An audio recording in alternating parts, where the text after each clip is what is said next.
અમદાવાદમાં વધુ એકવાર સીએનસીડી વિભાગની ટીમ પર હુમલો કરવામાં આવ્યો હતો। દાણી લીમડાથી એલિસ બ્રિજ જતી ટીમ પર હુમલો કરવામાં આવ્યો। જૂની અદાવતમાં સીએનસીડીની ટીમ પર હુમલો કરાયાની આશંકા। ઘટનામાં સેનેટરી ઇન્સ્પેક્ટર કિરણ બરંડાને ઇજાઓ પહોંચી। ઇજાગ્રસ્ત કિરણ બરંડાને સારવાર માટે હોસ્પિટલ ખસેડવામાં આવ્યા। મહત્વના સમાચાર, અમદાવાદમાં વધુ એક વખત સીએનસીડી વિભાગની ટીમ પર હુમલો થયો હતો। દાણી લીમડાથી એલિસ બ્રિજ જતી ટીમ પર હુમલો કરવામાં આવ્યો હતો। જૂની અદાવતમાં સીએનસીડીની ટીમ પર હુમલો કરાયાની આશંકા છે, ત્યારે આ ઘટનામાં સેનેટરી ઇન્સ્પેક્ટર કિરણ બરંડાને ઇજાઓ પહોંચી છે। ઇજાગ્રસ્ત કિરણ બરંડાને સારવાર માટે હોસ્પિટલ પણ ખસેડવામાં આવ્યા છે। તો અમદાવાદમાં વધુ એક વખત સીએનસીડી વિભાગની ટીમ પર હુમલો કરવામાં આવ્યો હતો। જ્યારે આ તંત્ર છે તે કાર્યવાહી કરવા માટે ગયું હતું, રખડતા ઢોરને પાંજરે પૂરવા માટે ગયું હતું, તે વખતે આ ઘટના બની હતી।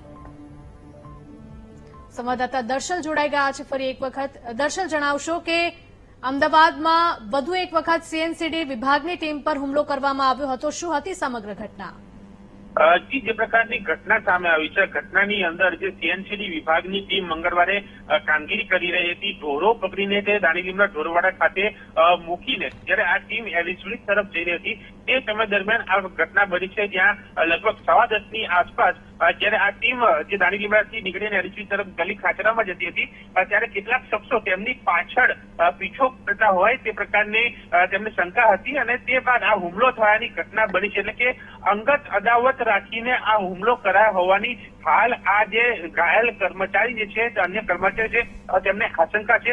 જે મામલે તેઓએ પોલીસ ફરિયાદ કરી છે। જે પ્રકારની ઘટના બની છે તેમાં સીએનસીડીના સેનેટરી ઇન્સ્પેક્ટર કિરણ બરંડા તેઓ ઘાયલ થયા છે, જેમને એસવીપી હોસ્પિટલમાં દાખલ કરવામાં આવ્યા છે, જ્યાં તેઓની સારવાર ચાલી રહ્યા છે।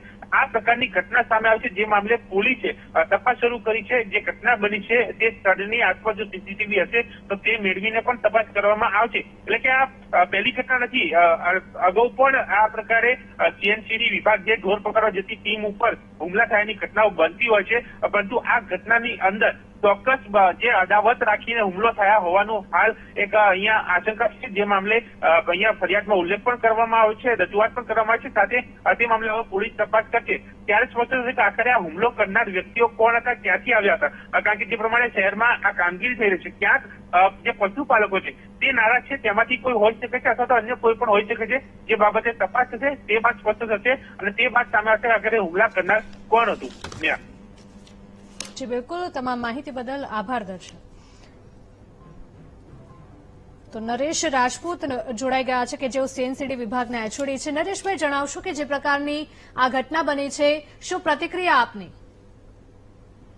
અમદાવાદ શહેરમાં કેટલ ન્યુસન્સ કંટ્રોલ પોલિસી 2023ની અસરકારક અમલવારીના કારણે શહેરમાંથી પશુ ત્રાસ નિયંત્રણ રસ્તા ઉપરથી દૂર થયેલ છે અને આ જ પ્રકારની કામગીરી કે જેમાં લાયસન્સ પરમિટ મેળવવા, લાયસન્સ પરમિટ સિવાયના પશુઓ બહાર શિફ્ટ કરવા, તેની ચકાસણીની કામગીરી ઢોર પાર્ટીની ટીમો દ્વારા કરવામાં આવે છે।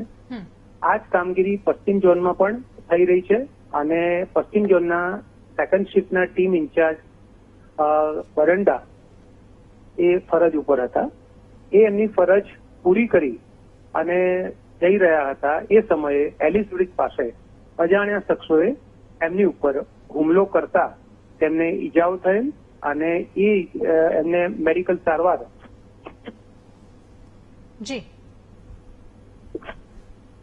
સારવાર અર્થે આગળ વીએસ હોસ્પિટલ અને એસવીપીમાં એમને દાખલ કરવામાં આવેલ છે।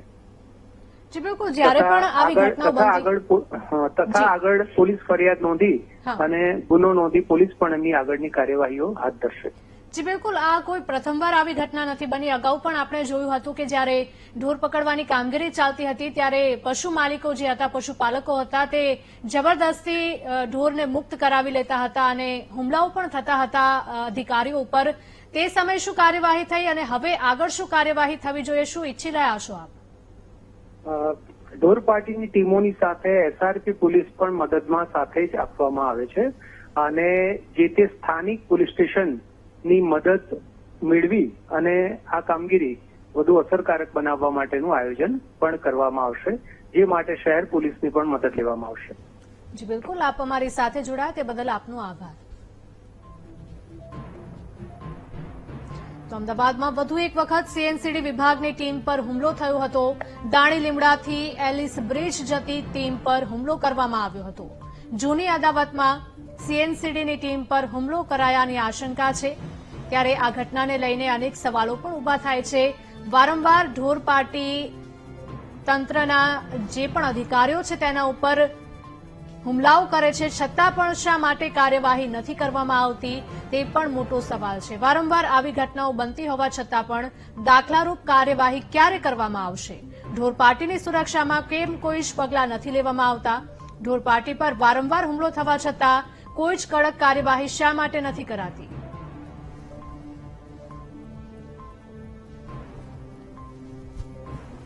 રાજેશભાઈ જોડાઈ ગયા છે આપણી સાથે. રાજેશભાઈ, જણાવશો કે શા માટે આવી ઘટનાઓ વારંવાર બની રહી છે? આપણે જોઈએ જ છે કે જ્યારથી સરકાર તરફથી જે આદેશ આપી દેવામાં આવ્યો છે કે શહેરમાં રખડતા ઢોર ન દેખાવા જોઈએ અને તેની જ અમલવારી છે તે તંત્ર દ્વારા કરવામાં આવી રહી છે, સીએનસીડી વિભાગ દ્વારા કરવામાં આવી છે, છતાં પણ તંત્રના અધિકારીઓ ઉપર શા માટે વારંવાર હુમલા થાય છે?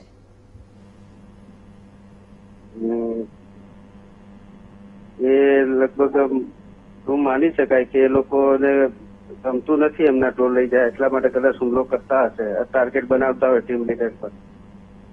બિલકુલ, એ પોતાના ઢોર લઈ જાય તો કોઈને ન ગમે, પરંતુ આવી રીતે રસ્તા ઉપર રઝળતા મૂકવા અને એ પશુઓના લીધે કોઈના મૃત્યુ થાય તો તેના માટે પણ કોણ જવાબદાર? તેનું પણ ધ્યાન પશુ માલિકોએ રાખવું પડશે ને? જી, પશુ માલિકે રાખવું પડે. તો આના માટે એક અલગ વ્યવસ્થા હોવી જોઈએ એવું આપનું પણ માનવું છે? કોર્પોરેશન તરફથી તો બધું લેવામાં આવે છે, પણ જે પશુ માલિકો છે એ એમની મનસ્વતપણે કરતા વર્તન કરતા હોય ને એને એના લીધે શું છે કે ટીમ પર હુમલો કરતા હોય. જે બિલકુલ, આપ અમારી સાથે જોડાયા તે બદલ આપનો આભાર.